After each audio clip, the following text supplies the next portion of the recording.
Alumni Lemhanas desak Kapolri periksa Kapolda Metro Jaya, diduga terlibat dalam skandal Pertamax oplosan dan mafia hukum bersama Fat Arafiq. Jakarta, alumni PPRA 48 Lemhanas RI tahun 2012, Wilson Lalengke, SPD, MSc, MA, mendesak Kapolri Jenderal Listio Sigit Prabowo untuk segera memeriksa Kapolda Metro Jaya, Irjen Pol Karyoto, yang namanya mencuat dalam skandal besar Pertamax oplosan melalui jalur gelap mantan narapidana korupsi pengadaan Al-Quran, Fat Arafiq. Dalam pernyataan tegasnya, pria yang juga menjabat sebagai Ketua Umum Persatuan Pewarta Warga Indonesia (PPWI) itu menyebut adanya indikasi kuat aliran dana haram sebesar 25 miliar rupiah per bulan yang mengalir ke oknum perwira tinggi Polri, termasuk Kapolda Metro Jaya, dari para mafia BBM ilegal di bawah bendera Patra Niaga, anak perusahaan Pertamina. Dana itu disebut-sebut disalurkan lewat tangan Fat Arafiq, tokoh muda Partai Golkar yang memiliki rekam jejak sebagai residivis 2 kasus korupsi besar, pengadaan Al-Quran dan proyek infrastruktur di Aceh. Walaupun masih desas-desus, namun sebagai pejabat publik perlu adanya kepastian hukum atas dugaan aliran dana ke sejumlah pejabat Polri, antara lain ke Kapolda Metro Jaya yang mencuat namanya di kasus korupsi Pertamina. Hasil korupsi yang jumlahnya mendekati 1.000 triliun rupiah itu hampir pasti melibatkan jaringan petinggi yang sangat luas, terutama di kalangan penegak hukum.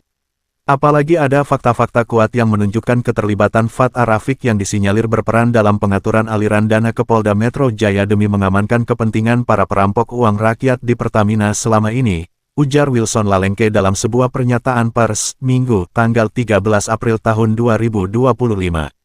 Terkini, terdapat dugaan keterlibatan Fat Arafiq dalam praktek mafia hukum yang bisa mengatur proses hukum di Polda Metro Jaya, yang mengindikasikan adanya kolaborasi kolusif antara residivis korupsi itu dengan oknum Kapolda Metro Jaya, sebagaimana pengakuan Irwansyah, SH, pengacara korban kriminalisasi Faisal bin almarhum Hartono, Direktur PT Visitama, yang kini ditahan di rutan Polda Metro Jaya karena laporan dari komplotan Fat Arafiq. Menurut Irwansyah, proses penetapan tersangka terhadap kliennya sangat janggal dan dipaksakan. Di depan kami, penyidik ditelepon Fat dan disuruh langsung menetapkan Faisal sebagai tersangka. Telepon itu disetel loudspeaker agar kami mendengar sendiri. Fat bilang, apa kendalanya? Tetapkan saja Faisal sebagai tersangka, tangkap dan tahan, gabungkan dengan pencuri ayam di sana, ungkap Irwansyah penuh geram. Lebih mengejutkan, Irwansyah menyebut adanya intervensi langsung dari Sespri Kapolda yang terus menekan penyidik agar segera menahan Faisal. Padahal, kasus yang dituduhkan hanya pelanggaran pasal 378 KUHP tentang penipuan, yang ancaman hukumannya di bawah 5 tahun. Penyidik Polda Metro Jaya terlihat sangat tidak profesional dalam menangani perkara karena mereka mengikuti tekanan dari Fat Arafiq dan Sespri Kapolda Metro Jaya. Surat panggilan untuk Faisal sebagai saksi terlapor pada hari Kamis tanggal 10 April tahun 2025 pukul 15 WIB, klien saya tiba di hadapan penyidik tepat waktu, namun waktu 1x24 jam telah berakhir status klien saya tidak jelas ditangkap atau ditahan. Klien saya sudah bermalam di Polda selama 1x24 jam. Kemudian saya tanya kepada penyidik bagaimana status klien saya karena sudah bermalam di ruang penyidik, namun tidak direspon dengan baik oleh penyidik. Cerita advokat Irwansyah kepada media ini, Sabtu, tanggal 12 April tahun 2025. Selanjutnya, tambah dia, pada hari Jumat tanggal 11 April tahun 2025 pukul 23 WIB, kliennya langsung di BAP sebagai tersangka, kemudian disuruh tanda tangan oleh penyidik surat penangkapan dan penahanan. Ini artinya sudah lebih 1x24 jam, penyidik baru menetapkan klien saya sebagai tersangka. Seharusnya, sebelum 1x24 jam penyidik menetapkan sebagai tersangka. Ini fakta bahwa penyidik tidak profesional karena menetapkan klien saya sebagai tersangka lebih dari 1x24 jam di ruangan penyidik tanpa status yang jelas, jelas Irwansyah.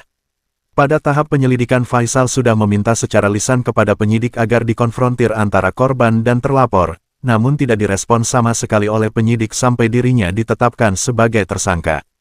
Kesalahan lainnya, penyidik tidak melakukan BAP terhadap saksi dari pihak klien saya.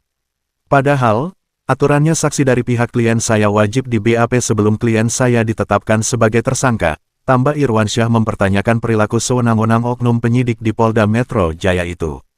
Terhadap perkara ini, masih menurut Irwansyah, Konstruksi hukum kasus tersebut tidak sesuai fakta sebenarnya bahwa uang 1,7 miliar rupiah yang dipersoalkan merupakan pembayaran hutang pelapor kepada Faisal. Mengapa klien saya justru ditetapkan sebagai tersangka? Di sini menunjukkan fakta yang sulit dibantah bahwa oknum penyidik Subdit Resmob-Krimum Polda Metro Jaya tidak profesional dalam melaksanakan tugasnya karena terindikasi mendapat tekanan dari atasannya, tegas Irwansyah. Sehubungan dengan indikasi-indikasi tersebut di atas, Wilson Lalengke mendesak Kapolri untuk memeriksa Kapolda Metro Jaya secepat mungkin, apalagi yang bersangkutan pernah menjadi Deputi Penindakan di KPK, yang sangat rawan terhadap praktek suap-menyuap dengan para penggarong di Pertamina. Dan, jika terbukti terlibat, dia harus dicopot segera. Tegas wartawan senior yang dikenal sangat anti korupsi itu. Di tempat terpisah, Sekretaris Dewan Pengurus Daerah Persadi DKI Jakarta, Advokat Iskandar Munte, SH, MH, mengatakan bahwa dalam kasus kriminalisasi terhadap Faisal di Polda Metro Jaya, program presisi Kapolri Jenderal Polisi Listio Sigit Prabowo, telah dikangkangi sendiri oleh anak buahnya, para oknum polisi yang menangani kasusnya. Untuk itu, advokat asal Riau ini meminta Kapolri memberikan sanksi tegas kepada anggotanya yang tidak profesional dalam menangani kasus kriminalisasi warga Aceh tersebut. Saya sangat prihatin mengetahui pola kerja oknum polisi semacam ini, sangat tidak profesional. Saya mohon Bapak Kapolri Jenderal Polisi Listio Sigit Prabowo melalui Kabareskrim Polri dan Direskrimum Polda Metro Jaya agar memberikan sanksi tegas kepada oknum-oknum penyidik semacam itu agar supaya tidak mengulangi perbuatannya yang tidak sesuai dengan program presisi Kapolri lagi ke depannya, pinta Iskandar. Sumber berita, Tim Red, DPN PPWI Nasional.